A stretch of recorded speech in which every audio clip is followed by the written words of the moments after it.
kamusta? Welcome to the J. Roga Show, the first conservative podcast in the Philippines. We're protecting the Filipino family from woke ideology. And mabilis lang tong episode na ito.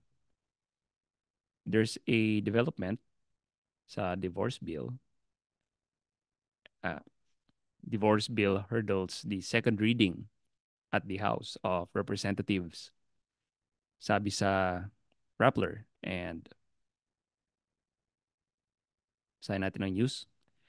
An absolute divorce bill is not likely to pass the Senate, however, given its current composition. But nakalusot siya sa House of Representatives, and I think at this point,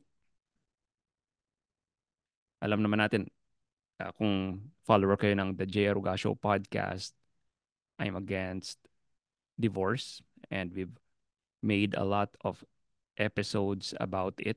Kung gusto nyo malaman kung ano ang position ko dito, just look for it sa ating YouTube channel or sa Spotify. I put a playlist of it nakapin sa Facebook page natin. And I think I'll even put the links to the episodes sa show notes ng episode na ito. So, click nyo na lang yon. But, ayun, that's one step closer to finally institutionalizing broken families sa ating bansa. I've heard some arguments na pro-divorce. May mga nakausap ako and isa dito sabi nila na may divorce na rin naman na sa Pilipinas noon pa eh. Ibabalik lang naman natin. Well, para yung sinabi mo na may slavery na din naman nasa Amerika noon. Bakit hindi natin ibalik? Di ba? So, it's hindi reason para gawin ulit ang batas na ito dahil nag-exist siya before. I think that's not a good argument. I think we need to look into the merits kung bakit kailangan ang batas. And I don't think na kailangan ang batas na ito. Like I said before, our country not having a divorce law is a feature, not a bug of our country. Kaya, ayun, ginawa ko tong episode na ito ngayon para humingi ng mas maraming dasal.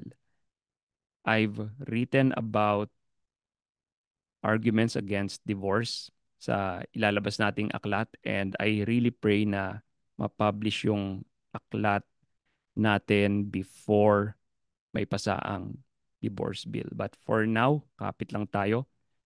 Senate is strong right now sa pagharang sa divorce, and I think mahalaga yung mga iboboto nating candidates sa susunod na senatorial elections. So, yun lang. Yun lang muna. This has been another episode of the J. Roga Show. At the end of the day, it will be night. Goodbye.